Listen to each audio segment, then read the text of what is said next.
tariffs on products from Mexico or Canada, but President Trump has put a 10% increase on things from China, and that starts today. News 4's Christina De Leon is working this story this morning.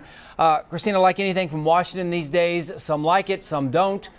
What's the latest here? Yeah, good morning, David. Good morning, everyone. President Donald Trump working out a deal for now from the leaders from both Mexico and Canada to avoid those costly 25% tariffs. But a 10% import tariff from China seems to still be in the works from them. Here's what we can tell you about it. Although Donald Trump is set to talk with the Chinese President Xi Jinping in the next few days, China plans on retaliation and making a 15% new tariff on the targeted U.S. exports starting February 10th, unless the two leaders can actually strike a deal. It would include things like coal, crude oil, and farm equipment from the U.S. Trump says he's postponing the 25% tariff on Canada and Mexican imports for 30 days. Those countries have made concessions around border security. Canadian Prime Minister Justin Trudeau and Mexican President Claudia Sheinbaum have agreed to bolster border enforcement efforts and drug smuggling. Canada has agreed to deploy new technology and personnel along its border with the U.S. and launch cooperative efforts to fight organized crime and fentanyl smuggling and money laundering. Mexico has agreed to reinforce its northern border with 10,000 National Guard members to fight the flow of illegal migration and drugs. Now, experts have responded on the moves of Trump and that he has made just by being in office a few weeks, especially with China. Listen. China has long been preparing for less exposure to the U.S. There's a cost to U.S. credibility and there's a cost to Trump's credibility.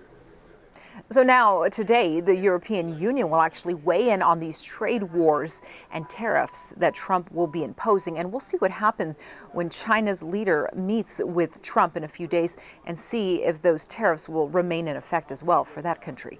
Reporting live in the Content Center, I'm Christina De Leon. David, we will send it back to you. All right, Christina, thank you. Local Democratic leaders held a press conference yesterday to speak out on the tariffs. The Democrats all saying the same thing. Americans will suffer in the long run. Republicans believe it's savvy negotiating. Although the tariffs with Mexico, as Christina said, are still on hold, local leaders do say that if they do go into effect, we'll all see higher prices, certainly at the grocery stores. But there are some who believe in what President Trump is doing as a threat, using those tariffs against countries like Mexico, Canada, and China. They all say it's a sign of our country's strength. These tariffs continue, people are going to see prices go up. They're going to be paying even more at the grocery store. He was never going to put you in a bad position. Just like last time, if we had to put in the tariffs, he would have used money collected from the tariffs to prop up the farmers and make sure that they weren't hurt. So a reminder, the tariffs on Canada and Mexico have been paused after their leaders agreed to help the U.S. stop drug trafficking into the country. However, Congressman Joaquin Castro says that his office is still fighting against them altogether. The city's Migrant Resource Center is on being closed. This is the center there on the north side over by North Star Mall. The city says this is because of a decrease in the number of migrants coming through there. City says it'll begin phasing out operations there because of a huge decrease in numbers. Catholic Charities, in charge of running the Migrant Resource Center, its CEO says those numbers just don't make sense anymore to keep it open. The Texas National Guard can now make immigration arrests at the border. Governor Greg Abbott recently hit up a deal with the Trump administration to make this all happen. Guardsmen will be able to exercise all duties of an immigration agent, but only if an agent is with them. The governor says this boosts manpower for border security.